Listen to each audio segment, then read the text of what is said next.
Estimadas maestras y maestros, no saben cuánto gusto me da poder compartir con ustedes esta información en este consejo técnico ordinario que tenemos que realizar. Uno de los retos que tenemos en este momento es acercarnos al plan de estudios 2022 que está aprobado y ver cómo vamos a poderlo llevar adelante. En primer lugar, quisiera decir cuáles son las razones por las que tenemos que cambiar la escuela. La escuela que conocemos es heredera del proyecto pedagógico que se formó en el siglo XIX.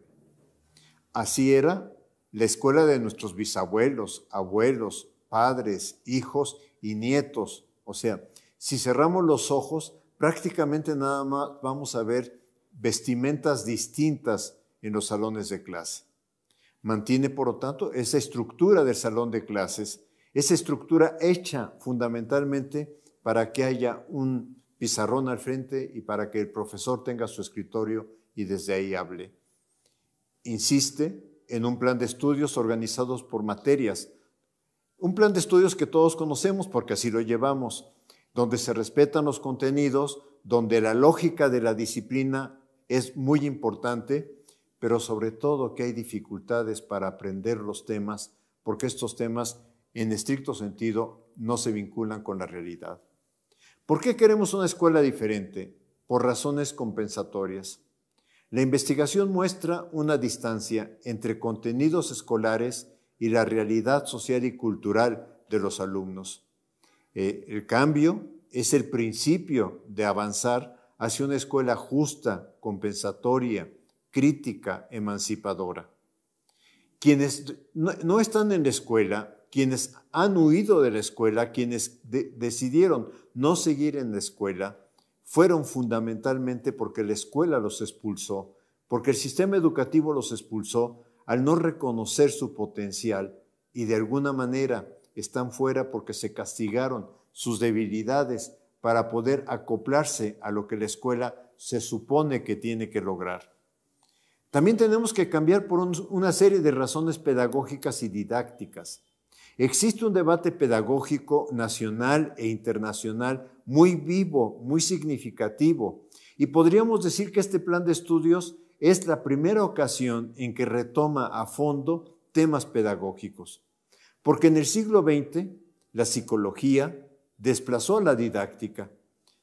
La psicología logró explicaciones sobre procesos de aprendizaje, y estos son importantes, pero se desplazó el entender cuáles son los procesos y cuáles son los procesos de formación que tiene que tener la escuela. También estamos buscando romper con las lógicas que siguieron otros cambios curriculares en donde se seguían las pautas que los organismos internacionales establecen a través de sus investigaciones. Pautas que tienen sus fundamentos, pero que reconozcamos son inadecuadas para el caso mexicano. El proyecto que estamos presentando constituye una propuesta de mayor profundidad a la impulsada por Torres Bodet en los años 60 del siglo pasado. Todos reconocemos el plan de estudios de 11 años, el plan de estudios por áreas de conocimiento, no por materias, los libros de texto gratuito, el desayuno escolar. En todos estos temas, México en ese momento fue un referente en América Latina. Y de alguna manera, con este proyecto curricular, buscamos que vuelva a ser un referente. Y también porque necesitamos romper con el proyecto de formar para la unidad nacional, que supone que hay una mexicanidad y que al mismo tiempo desconoce, descalifica las diversas formas de ser mexicano, las diversas culturas que forman identidades mexicanas en un sentido amplio. Transformar este plan de estudios reconoce que nosotros los docentes somos profesionales de la formación y del aprendizaje y que como todos profesional tenemos autonomía que de hecho hemos ejercido para trabajar con nuestros estudiantes y capacidad de tomar decisiones fundamentadas sobre aquello que hacemos con los estudiantes. El plan de estudios instaura, y este es un elemento central, una vinculación escuela, comunidad, territorio. Reconoce que cada escuela es única, que no hay dos escuelas iguales, que cada escuela tiene sus circunstancias y sus procesos y sus problemas. En ese sentido, la escuela está en un contexto específico. Que la escuela requiere vincularse de otra manera con la comunidad para impulsar sus valores, para analizarlos críticamente en algún momento en que estos valores de la comunidad se contradigan lo que nosotros estamos buscando de una buena democracia, de un buen ciudadano. La escuela abierta a lo que es más allá de sus bardas, porque si bien las bardas fueron creadas para proteger a los niños, hoy también las bardas están hechas para cerrar que la realidad entre y también invada el trabajo de la escuela. Y estamos considerando que el Consejo Técnico es el responsable de la primera etapa del codiseño curricular. El plan de estudios está conformado, y ustedes seguramente ya lo han estudiado, en 4 campos formativos que están construidos desde la pluralidad de saberes y conocimientos de las distintas disciplinas. No los voy a leer porque ustedes los tienen ahí enfrente, y al mismo tiempo está armado con 7 ejes articuladores. Estos 7 ejes son rasgos humanos de formación ciudadana democrática. Lo único que pudiera yo expresar, que quizá en esta lámina no logro presentar en forma adecuada, es que si bien en los campos formativos hay que trabajar saberes que proceden de distintas disciplinas, no todos los ejes, inclusión, pensamiento crítico, interculturalidad crítica, igualdad de género, etcétera, no todos esos ejes hay que expresarlos en cada etapa, en cada proyecto que desarrollemos a partir del análisis del campo formativo. Necesitamos también transformar nuestro concepto de alumno y de alumna. Esto es, ayudar a que se rompa el rol que históricamente el niño, la niña, el adolescente asume en la escuela. ¿Cuál es ese rol? Todos lo conocemos. Escuchar la clase y tomar apuntes. Escuchar al profesor y estudiar solamente aquello que él considera que va a formar parte del examen o de la calificación. Hacer ejercicios, llenar planas, trabajar el libro de texto según lo determine el docente. ¿Qué es lo que nos ha faltado? ¿Cuál ha sido el gran error de nuestra escuela? No ayudar al alumno a que se pregunte qué quiere aprender. El aprendizaje tiene que ser algo de él, no incluso de que hablemos de motivación, no. El aprendizaje tiene que responder a ¿para qué quiero aprender algo? Y esto va a llevar muchísimo esfuerzo de nosotros y de las familias, por supuesto, y de la sociedad para que el alumno empiece a preguntarse ¿qué quiero aprender? Y entonces esto ayudará a que no trabajen solo por aquello que se califica en la escuela. Necesitamos transformar el concepto evaluación, calificación, evaluación formativa. Yo diría que en México y en el mundo se confunde evaluación con calificación y se considera que la evaluación sumativa y que los portafolios de evidencias y que las rúbricas y que todo esto hacen la evaluación. Yo diría, hagamos una distinción clara que el plan de estudios establece. La calificación clasifica, no ayuda a mejorar. Los números o las mediciones que se hacen en las pruebas estandarizadas no logran reflejar lo complejo de un proceso como es el aprendizaje. ¿Qué es la calificación? El resultado de presentar determinadas evidencias necesarias. Pueden ser tareas, ejercicios, reporte de proyecto o en secundaria el reporte de un laboratorio, exámenes periódicos murales, representaciones en la comunidad o cualquier otra actividad que podamos considerar que refleja el aprendizaje. La calificación es una necesidad del sistema educativo. No surgió, y esto me parece muy importante insistirlo, surgió en el siglo XIX, cuando se establecieron los sistemas nacionales de educación, pero no surgió ni desde la pedagogía ni desde la didáctica. Este es un tema que tenemos que trabajar con cierto cuidado. Tenemos que buscar cómo logramos establecer una evaluación formativa.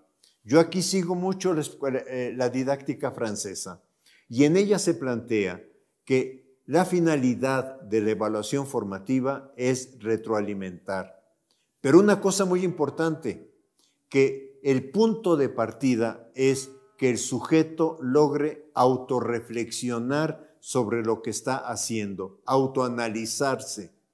El riesgo de la evaluación formativa es rigidizarla, porque al rigidizarla, al ponerle formatos, lo que vamos a hacer es impedir que fluya. Por eso el autor que estoy siguiendo, Scallon, propone impulsar mecanismos informales. Y esto va a ser un reto para ustedes, porque son ustedes los que tienen que construir con sus alumnos esos mecanismos informales. Por eso buscamos evitar una sobrecarga de acciones para realizarla. Evitar sanciones a partir de lo que el estudiante diga como evaluación formativa. Y por eso la evaluación formativa, como criterio que plantea este autor, necesita asumir una dimensión personal. Necesitamos un tema que va a ser complicadísimo, pero que tenemos que empezar a trabajar en él, que es cómo avanzar en colaborar en que los padres de familia, los tutores y la sociedad empiecen a considerar de otra manera lo que tiene que hacer la escuela.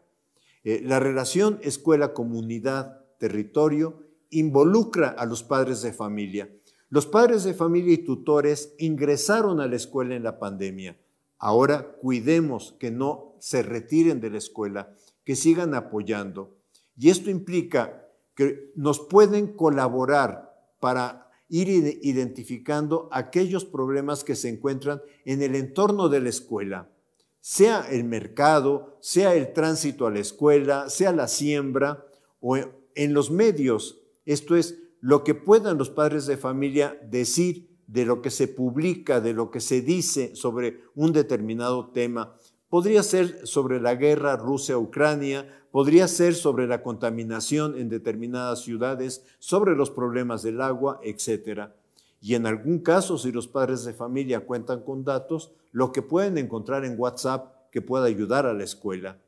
En este sentido, estamos trabajando en pensar una noción diferente de aprendizaje en la escuela y una noción diferente de libro de texto. El libro de texto como algo que ayude, pero encontrar también que la realidad puede ser un libro. Involucrarse también, necesitamos que la familia se involucre, que se continúe apoyando a sus hijos, fundamentalmente ayudándoles a formular preguntas. ¿Por qué? Y no a conformarse con la primera respuesta que encuentran, sea en un libro o sea cuando googlean información. Cambiar su percepción de lo que esperan de la escuela, que la escuela pueda realizar. Y fundamentalmente aceptar otro medio de comunicación sobre sus hijos, de lo que sus hijos hacen en la escuela, que no sea la tradicional boleta de calificaciones. En este sentido, el cambio que buscamos se orienta a restaurar un circuito escuela, comunidad, territorio como punto de partida y punto de llegada de los saberes. Buscar que el estudiante aprenda a entender la realidad, no para repetir las frases que vienen en los libros, sino para decir, lo que yo veo en la realidad puedo afirmar tal cuestión. Tema que si vemos los niños desde preescolar, de primaria, pueden a través de sus dibujos demostrar, pero que poco a poco los vamos obligando, orillando a que nos repitan lo que dicen los autores. En este sentido, buscamos analizar críticamente la realidad, lo que Freire plantea, leer el mundo, buscar una síntesis incluso entre el saber del sentido común y el saber sistemático. No es que neguemos el sentido común, pero puede ser el punto de partida, bien sea para fortalecer o para argumentar este es lo que se afirma a través del sentido común, o bien sea para contradecirlo y encontrar que hay otras explicaciones mucho más abarcativas, mucho más explicativas que la que el sujeto tiene en ese momento. Leer el mundo críticamente en sus diversos planos, ciencias naturales, imbrincadas con las ciencias, con el apoyo del lenguaje y del pensamiento matemático. Esto nos ha llevado a reconstruir el currículo, buscando una graduación entre saberes y problemas, y pensando que cada docente, cada colectivo docente, tiene que repensar la forma como ha aprendido a trabajar con los estudiantes y tiene que repensar nuestra propia historia docente. Esto significa también buscar una transformación en la estructura del salón de clases. Tenemos que encontrar una forma de que los estudiantes no estén en serie, no estén uno detrás de otro, donde el auditorio, la clase se convierte en un auditorio y solo vemos la nuca del compañero. El plan de estudios, sabemos que no hay recursos económicos para cambiar las aulas, pero reconozco que hay mucha creatividad en los docentes para reorganizar lo que se hace en el salón de clases de otra manera. La estructura del plan de estudios que presentamos apunta a lo que se llama un currículo deliberativo. ¿Por qué deliberativo? Lo trato de presentar en la parte inferior que está más en café con curvas rojas, porque la SEP da una orientación que es el plan de estudios, pero esta orientación que no puede definir lo que pasa en cada escuela, las condiciones de cada escuela, que no puede definir qué puede hacer cada uno del más de 1 millón de maestros que tiene este país, tiene que pasar a ser leído, a ser interpretado por el colectivo docente en el Consejo Técnico Escolar. Y que en este proceso de interpretación, de reconocimiento de cuáles son los problemas del contexto escolar, cuáles son las situaciones de los alumnos, el colectivo docente vaya armando los proyectos de trabajo que tenga que realizar entre un consejo técnico y otro. A esto le estamos llamando currículo deliberativo, codiseño curricular. De esta manera, el codiseño se inicia en esta reflexión que hace el consejo técnico, que le permite planear por proyectos cada etapa, elegir los problemas eje que considere para ir avanzando hacia el programa analítico, cuya primera etapa se hace en el consejo técnico. Posteriormente, cada docente va a enriquecer esos proyectos interpretándolos, adecuándolos a la realidad de su grupo escolar, incorporando contenidos que consideren relevantes. También tenemos que ir desarrollando experimentaciones en nuestra práctica para ir complementando el programa analítico. Posteriormente, estos elementos nos ayudarán a retroalimentar el plan de estudios. Entonces, el plan de estudios yo diría que está concebido como una dialéctica de arriba a abajo. La SEP hace la orientación, pero también esperamos con mucha, expectativa, esto que puede ser el currículo de abajo arriba, esto que ustedes pueden aportar diciendo estas partes curriculares tienen que completarse, tienen que construirse, tienen que reconstruirse de acuerdo a nuestra experiencia. En este sentido, yo diría que estamos armando un proyecto curricular abierto.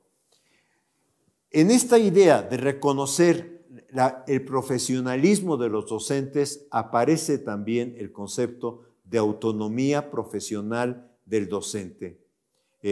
Quiero decir una cosa, cuando un cirujano entra a un quirófano, no encuentra una lista que diga, si usted va a hacer una cirugía del aparato digestivo, los pasos que tiene que seguir son estos. Pero si enfrente dice, si va a hacer la cirugía de corazón, los pasos a seguir son estos. El cirujano tiene autonomía para tomar decisiones y esto es lo que queremos reconocer en el trabajo colectivo del Consejo Técnico Escolar, en la academia de docentes o en lo que realicen los docentes. para que puedan analizar y discutir los temas que consideren fundamentales del plan de estudios, para que puedan discutir también cuál es el contexto de su comunidad donde está la escuela y qué retos tiene que afrontar, porque no necesariamente todo lo que rodea la escuela, hablemos de alcoholismo, hablemos de drogas, hablemos de otro tipo de situaciones de la escuela los tiene que asumir, al contrario,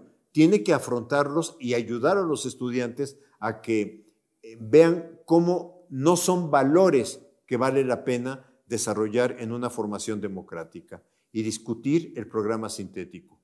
En este programa colectivo del Consejo Técnico se inicia el codiseño curricular, que es la primera etapa del programa analítico. Esto es, el Consejo Técnico selecciona en sus discusiones los temas relevantes que afectan a la comunidad y analiza cómo los puede vincular con el programa sintético.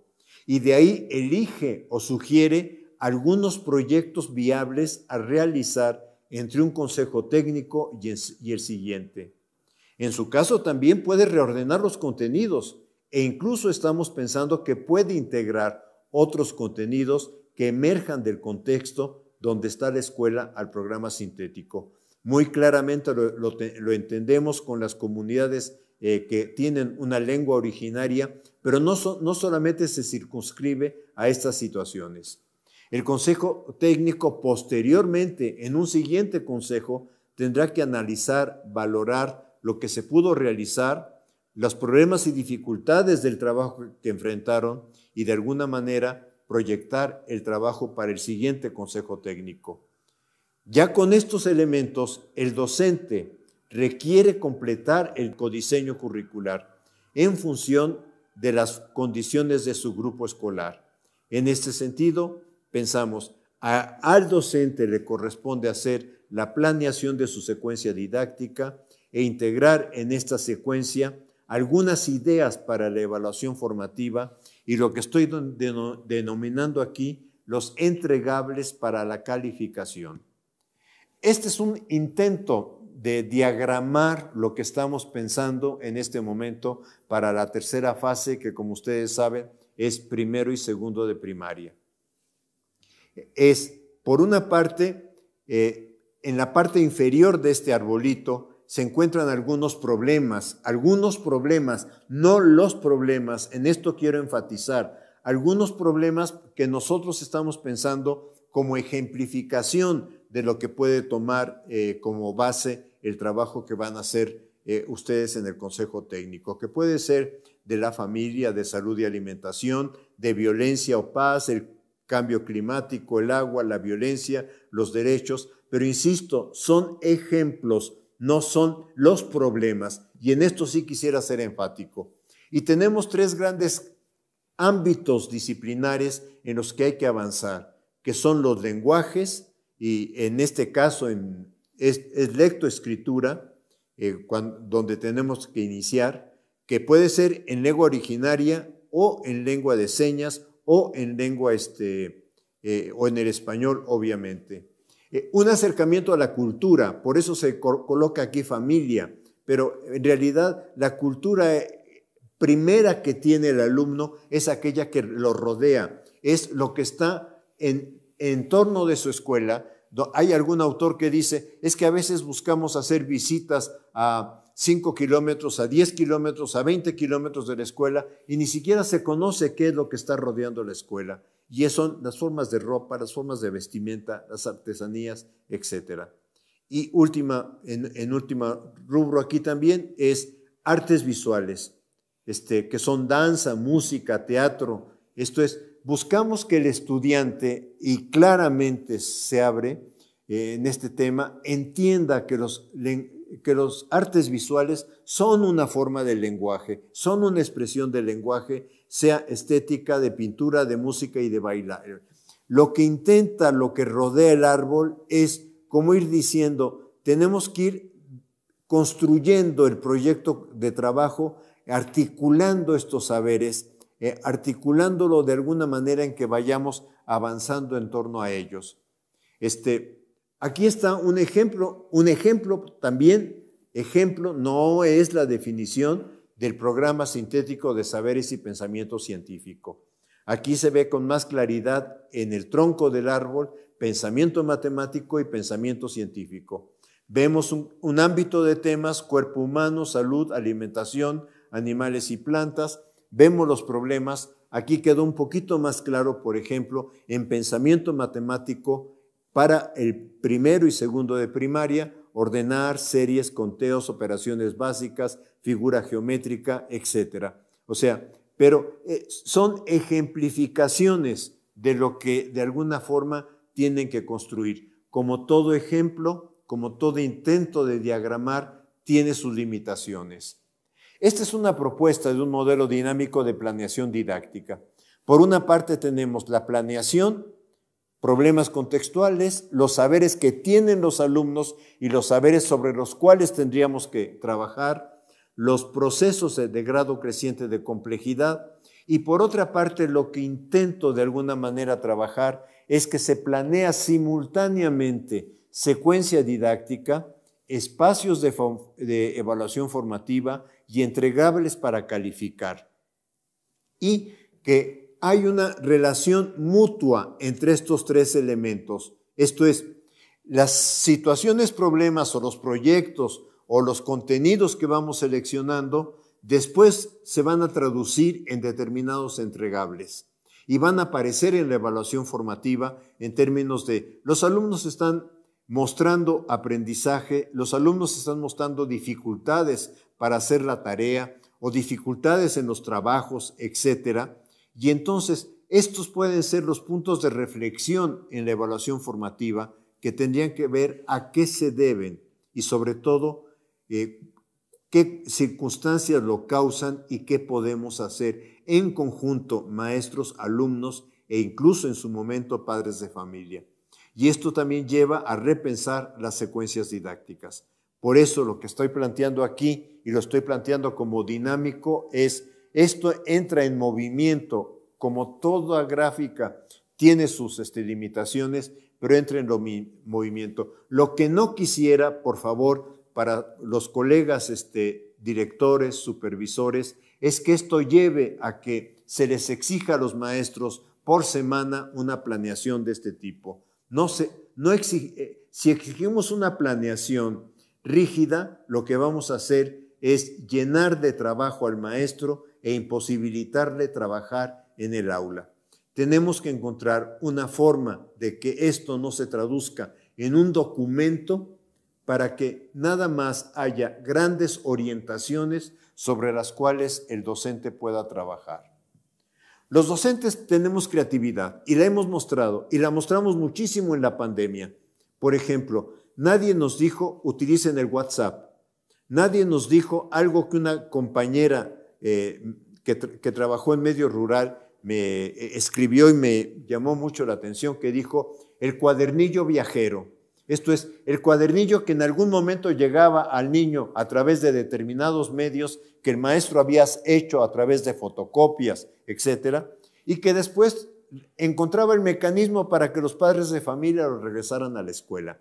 Nosotros mostramos mucha creatividad en la pandemia y hemos mostrado siempre creatividad.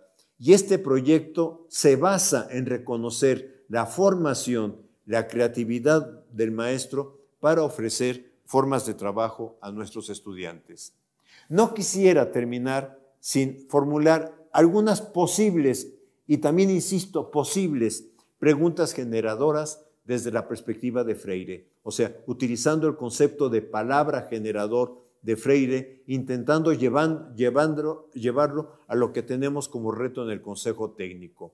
Y en ese sentido las preguntas serían, ¿qué reto representa la propuesta pedagógica del Plan de Estudios 2022 para el trabajo colegiado en la escuela? ¿Qué situaciones del contexto que afectan el entorno escolar pueden convertirse en referente para desde ahí organizar proyectos integradores? ¿Cómo imaginamos que desde ese proyecto se puedan integrar saberes de distintos ámbitos disciplinarios? ¿Cómo podemos pensar que se puede realizar la evaluación formativa sin que ésta se rigidece? Pero, compañeros maestros, la verdad tómenlas como preguntas generadoras. Si no les sirven, no las tomen. Que el Consejo Técnico Escolar con responsabilidad, con la responsabilidad profesional que tenemos, armemos entonces las preguntas generadoras que nos ayudarían a nuestro trabajo. Solo me queda agradecerles y esperar que esta pequeña intervención con ustedes haya sido de su interés. Muchas gracias. Gobierno de México.